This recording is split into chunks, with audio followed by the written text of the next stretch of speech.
Зритель мой, здравствуй! Сегодня о самом главном и интересном, о человеческой жизни мы поговорим с актером Приморского краевого драматического молодежного театра Одиссоном Салахутдиновым.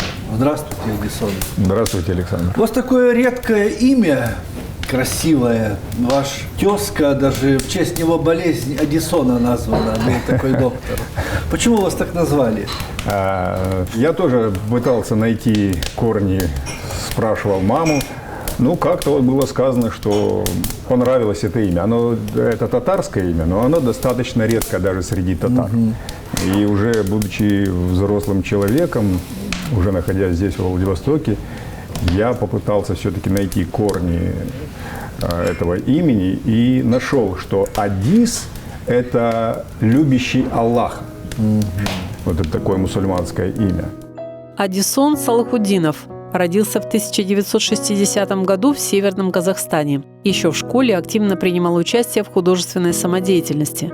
После окончания школы работал трактористом, затем шофером. В 1978-80 годах служил в армии в ансамбле песни и пляски. В 1981 году поступил на театральный факультет Дальневосточного института искусств. Затем 10 лет работал артистом труппы Приморского краевого драматического театра имени Горького. В 2008 году приглашен в Приморский краевой театр молодежи, где работал артистом, заведующим художественно-постановочной частью, а в 2014-2017 годах в должности директора театра. В настоящее время ведущий мастер сцены театра молодежи, преподаватель актерского мастерства в Приморском краевом колледже искусств, руководитель детской театральной студии в театре «Перекресток». С 1990 года член Союза театральных деятелей Российской Федерации, имеет грамоты министра культуры Российской Федерации, Союза театральных деятелей, губернатора Приморья и Министерства культуры и архивного отдела Приморского края. А как вас мама в семье ласково, нежно называла? Ой, про маму мне говорить очень трудно. Я в семье, во-первых, последний ребенок, третий, нас 3 сына у мамы. И папа умер достаточно рано, мне было 10 лет, когда папы не стало. И все воспитание, получается, я получил, конечно, от мамы. Мама была просто святой человек. Если говорить об ангелах, то это мама. Она никогда не поднимала на нас руку. Никогда я не слышал никакого, не то что бранного, ругательного какого-то слова. Она была очень добрая. Ну и называла она меня, поскольку я еще самый младший, она называла меня, есть такой ребенок, Балам по-татарски. Вот она назвала меня либо Балам, либо сокращенно, еще так уменьшительно-ласкательно, Баламчик. Баламчик. Да. Вы говорите, мама никогда даже грубого слова не сказала. 3 мальчишки. Да. Как же вас надо было воспитывать, держать в рамках? И это же дети, пацаны. Удивительное дело, я до сих пор не понимаю, как. Мы, во-первых, жили, я человек деревенский. У нас было свое хозяйство. Мама работала, и вот начиная с 70-го года, оставшись одна, старший брат уже к тому времени, правда, уже поступил в высшее военное летное училище в Барнауле. Потом он всю жизнь свою служил здесь, в Спасске Дальнем, командиром корабля воздушного судна, на Ту-16 летал. А она со средним братом, мама, конечно, хлебнула с нами горе. И мама никогда нас не воспитывала, вот знаете, вот садиться, какие-то беседы вести. Что-то не было никогда такого. У мамы просто не было на это времени. Своим примером только. Я не понимаю как. Но мы знали, что правильно, что неправильно. Мама была исключительной честности человек. Она работала в торговле, она была продавцом. Потом ей предложили временно, пока не подберут кандидатуру, стать директором районного универмага. Мама вынуждена была на это согласиться, потому что она была очень мягкий человек. И до конца практически своей жизни она была директором. И она пользовалась безумным уважением в нашем поселке. Это поселок, это не деревня, поселок, но районный центр, но поселок. То есть это обычный, деревенским укладом, абсолютно, одноэтажная жизнь. Совершенно верно. Это печи, это вода из колодца. Огороды. Все, да, все как в деревне. А мальчик Одиссон каким был в детстве? Я Помню, приехал уже, закончив институт, приезжал всегда после гастролей, я заезжал домой в Казахстан к себе, к маме. Нас пригласила наша классная руководительница на встречу со своим 10 классом. И там девочка, то есть я выпустился, а она только пришла, мы даже не учились вместе. И она говорит вдруг, а я про вас стих знаю. Я говорю, про меня стих? Ну, интересно будет послушать. В коридоре стук и стон, это скачет Одиссон. Стих был в точку. Абсолютно, да. Одиссон скакал. Меня исключали из пионерского лагеря, меня на неделю, на исправительный срок, с исправительным сроком исключали из школы.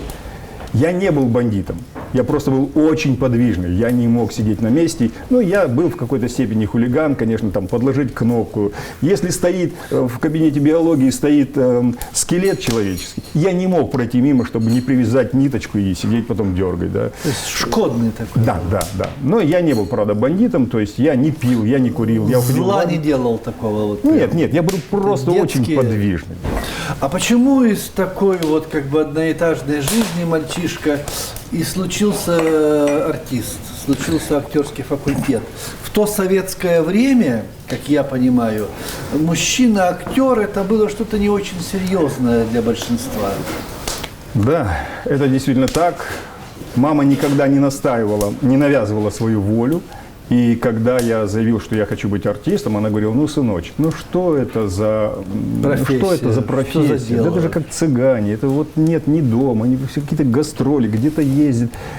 Поезжай вот в Кустанай, там есть автодорожный техникум, а я всегда был с техникой. С техникой я всегда был на «ты». Поезжай в автодорожный техникум, это уважаемая профессия, ты вырастешь, потом там после, значит, этого училища пойдешь в институт. Но я сказал, нет, я буду актером. Правда, по пути к тому, чтобы я стал актером, моя первая профессия, это была, вы не поверите, заканчивается так же на «ист», как артист, тракторист. Да, моя первая профессия, по которой я действительно работал после окончания школы, поскольку это была Целина, это Северный Казахстан, Северо-Казахстанская область. Помните, да, в наше с вами время объявляли в аэропорту Петропавловск-Казахский. Потому что были рейсы в Петропавловск-Камчатский и Петропавловск-Казахский. Да, вот это мой областной центр. Это же Целина, и нас учили, и девочек, и мальчиков в 9-10 классе нас учили тракторному делу. А поскольку у меня была вот тяга, я очень понимал эти механизмы, мне это все нравилось. Я стал, после 9 класса, я стал чемпионом Северо-Казахстанской области среди юных трактористов. Да, вот такие конкурсы проводились. Были. Да. Это правда было здорово. И мне по окончанию школы выдали не свидетельство об окончании курсов, а настоящие права тракториста. И с первого раза я в институт не поступил, потому что было 17 лет мне, у меня голос, я то разговаривал каким-то баритоном, то давал петушка. И мне предложили... Гормональные дела все были. Да, становление голоса. И мне сказали, вы знаете, непонятно, что будет с вашим голосом. Приезжайте через год. А через год я ушел в армию. Таким образом получилось. И я первый же год поработал трактористом, потом выучился на шофера. И вторая моя профессия – шофер, по которой я тоже работал. Я в армии 2 года крутил баранку, то есть в Германии. Но тем не менее, все-таки актерская стезя победила. Да.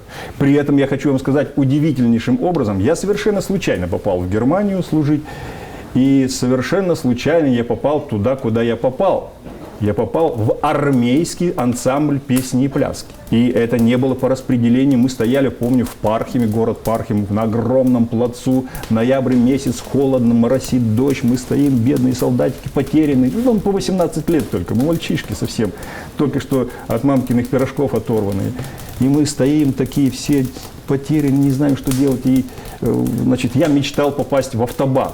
Потому что в то время, если ты 2 года не работаешь шофером, то права твои аннулируются. И надо будет, вернувшись из армии, идти снова учиться. Да.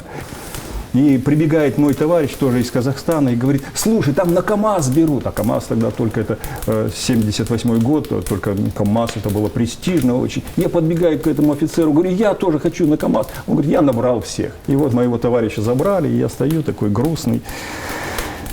Вдруг слышу, идут их так называли покупатели. Покупатели. Да. Идут покупатели вдоль строя, приближаются и говорят там, певцы, музыканты, танцоры есть, а я не певец, не музыкант, не танцор. Подходят ко мне, и что-то меня потянуло сказать. А я всю жизнь был в художественной самодеятельности, я все время читал стихи и вел концерты. И что-то меня дернуло сказать, а ведущий вам не нужен?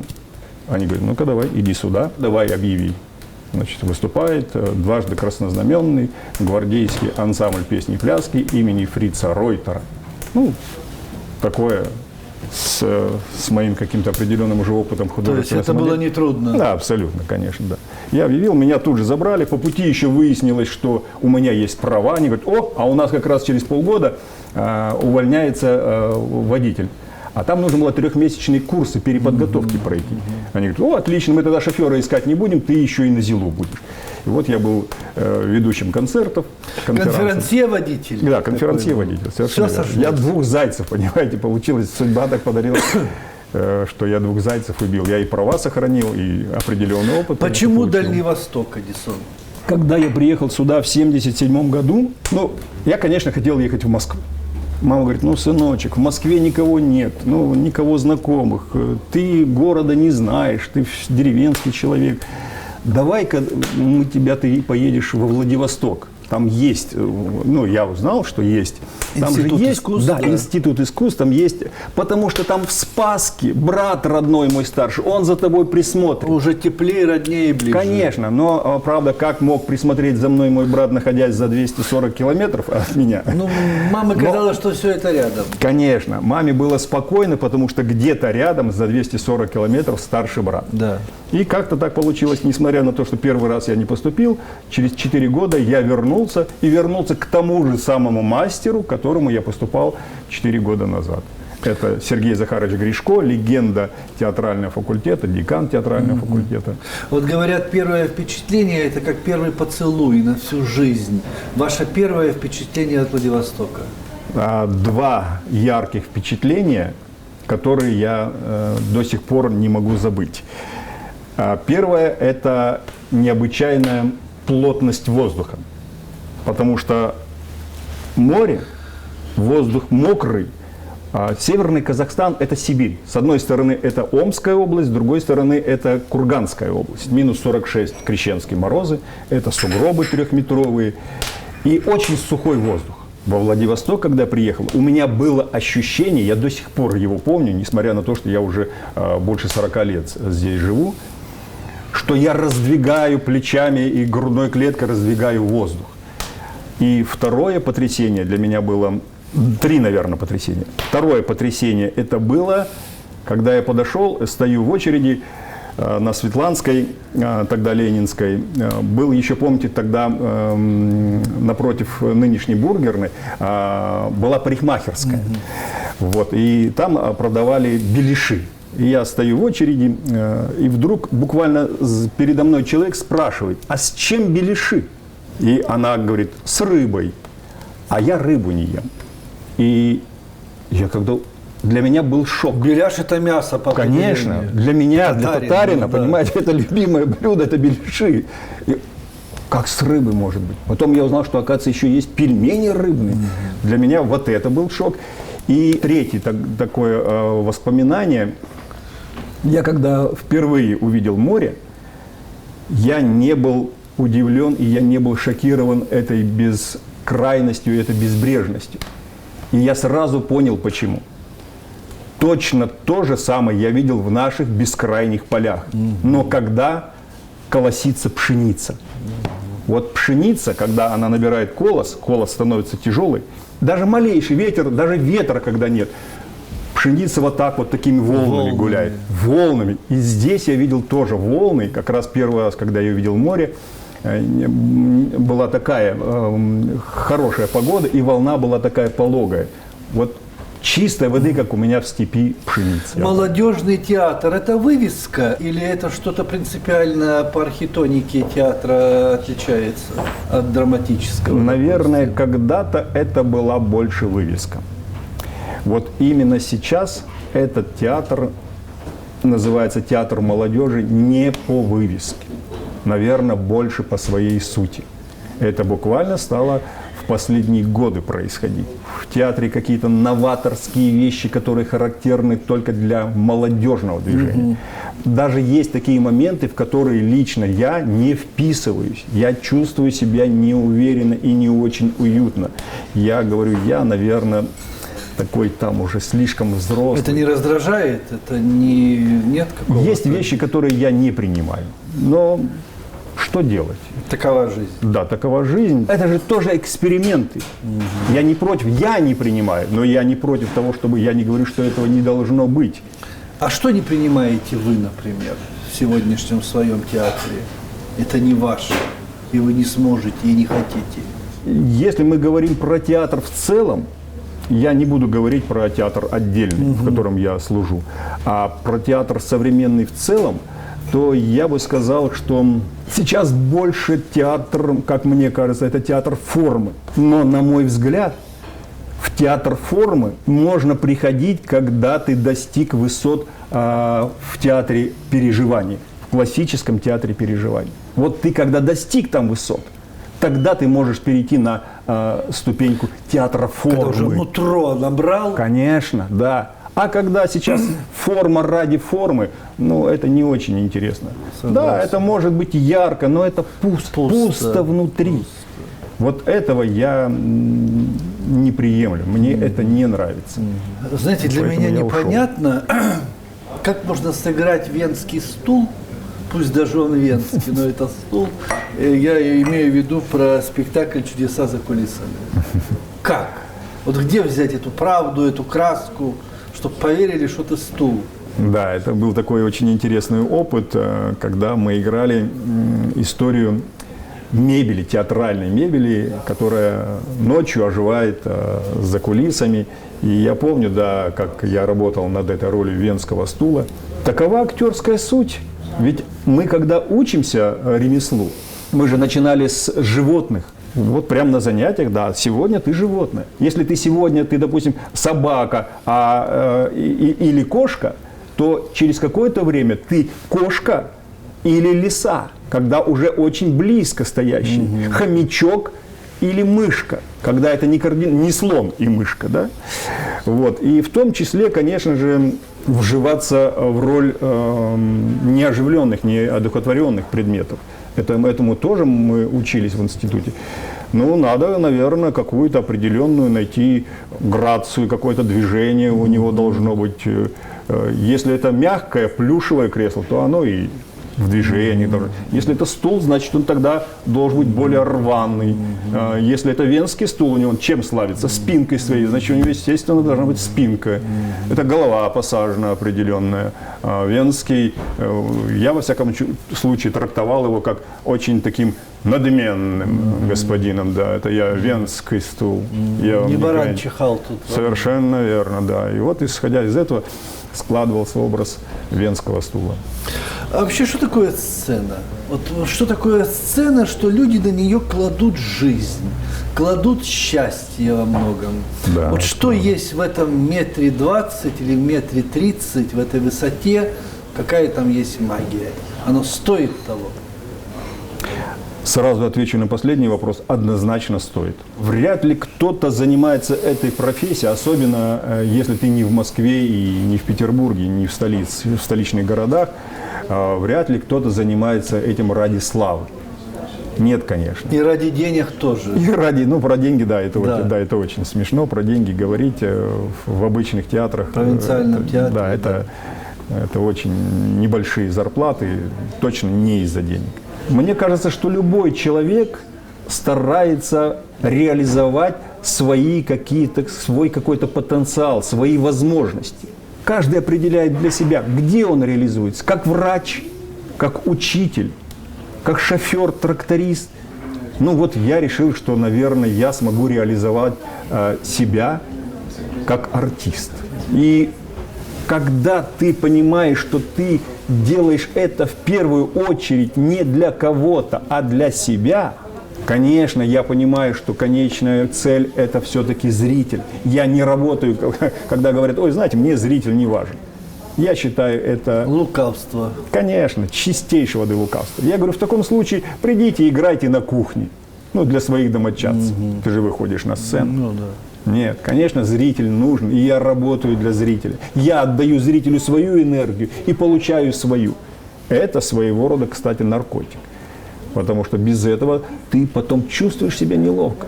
Ты привык отдавать, и очень тяжело работать, когда бывает, есть такое понятие, ватный зал. То есть ты что-то туда бросаешь, а оно как в ответ ничего не идет. Ну, как правило, винить нужно, конечно, самого себя. Значит, ты не смог что-то сделать так, чтобы откликнулось оттуда. Но чаще всего это происходит так. Ты туда бросаешь свою эмоцию, свое нутро, свою душу, сердце свое бросаешь и получаешь ответную реакцию. Это я не имею в виду аплодисменты в конце спектакля, а прям во время действия ты чувствуешь этот зал. А что важней, обвал аплодисментов или гробовая тишина зала? Все зависит, конечно, от того материала, в котором ты работаешь. И есть моменты, когда лучше бы, наверное, не аплодировали. И когда бывает пауза, ты закончил, и зритель понимает, что спектакль окончен, а он еще не аплодирует. И вот эта вот пауза, она очень дорого стоит. Тогда ты понимаешь, что ты сегодня вышел на сцену не зря. Ты в какой-то степени смог изменить людей.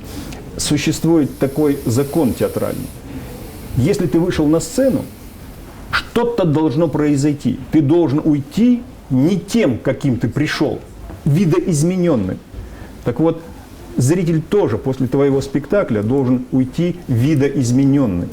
И если это получается, да, тогда ты понимаешь, во-первых, ты занимаешься профессией не зря, и сегодня ты вышел на сцену не зря. А вы думаете о смерти, скажите честно? Я не могу сказать, что я прям вот задумываюсь, может быть, о смерти в той мере, в коей я бы должен был бы думать. Как говорят, да, самурай всю жизнь свою готовится к смерти. Он не к бою, не к войне готовится, он готовится к смерти каждую минуту. И мне кажется, что человек тоже должен всегда помнить о том, что вот в любой момент это может случиться. Я думаю, что я мало об этом думаю. Но она пугает? Нет, я не могу сказать, что я очень сильно боюсь смерти. Ну, во-первых, я верю в какую-то реинкарнацию и в то, что душа действительно, она бессмертна. И поэтому я не могу сказать, чтобы она меня ужасала. Ну, будет все, и этот мир, и, может быть, этот камин, но без меня обидно. Нет, как-то вот такой у меня обиды нет. Да? Нет, да. На какой ступени я уйду? Наверное, вот это больше меня заботит.